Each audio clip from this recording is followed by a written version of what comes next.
Tock, a vitamin C clock. This is a lab that you'll be doing at the end of the reaction rates unit, the reaction kinetics unit. It's a nice one. It ties in things nicely. So just kind of going over a few things that you need to be aware of when you do the lab.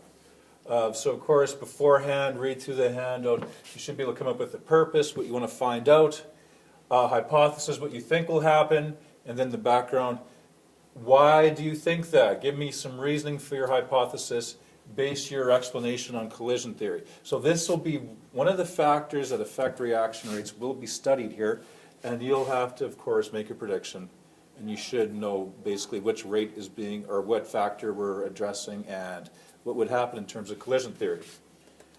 In terms of procedure, you can say as per lab handout, with the exception of a few different things. The lab calls for 1,000 milligram vitamin C tablets. We're going to use 500 milligram. I find that they work just as good. Also, liquid laundry starch.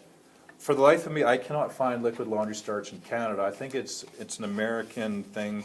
So I made my own liquid laundry starch. So look for this bottle when you do the lab. It works just as good. Also, it calls for tincture of iodine, which is the 5% stuff you buy from grocery stores.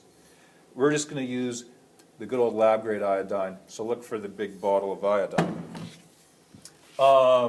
But besides that, the procedure is just for as per lab handout, materials as per lab handout, safety rules as per lab handout, of course goggles.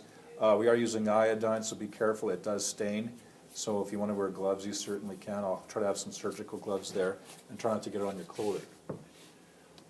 So when you work through the lab, there's certain steps that you follow, and I've kind of summarized what you need to do for each step in terms of what you need to record. So there's some observations, so hopefully I made it crystal clear as to what you need to copy down for observations. Okay. And then the data table, fill in the data table. You're basically going to be timing how long it takes the reaction to happen.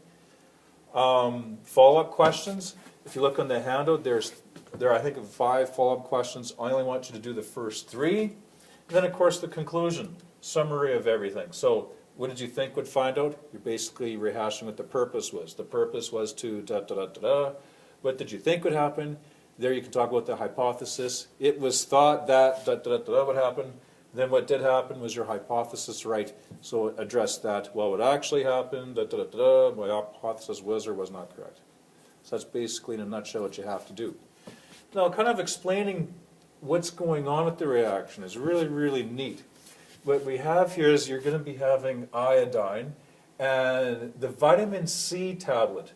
What we're getting out of the vitamin C tablet is ascorbic acid. Now, ascorbic acid reacts with iodine, aqueous iodine, to produce hydrogen ions in solution, iodine ions in solution, and also acetic, oxalic anhydride.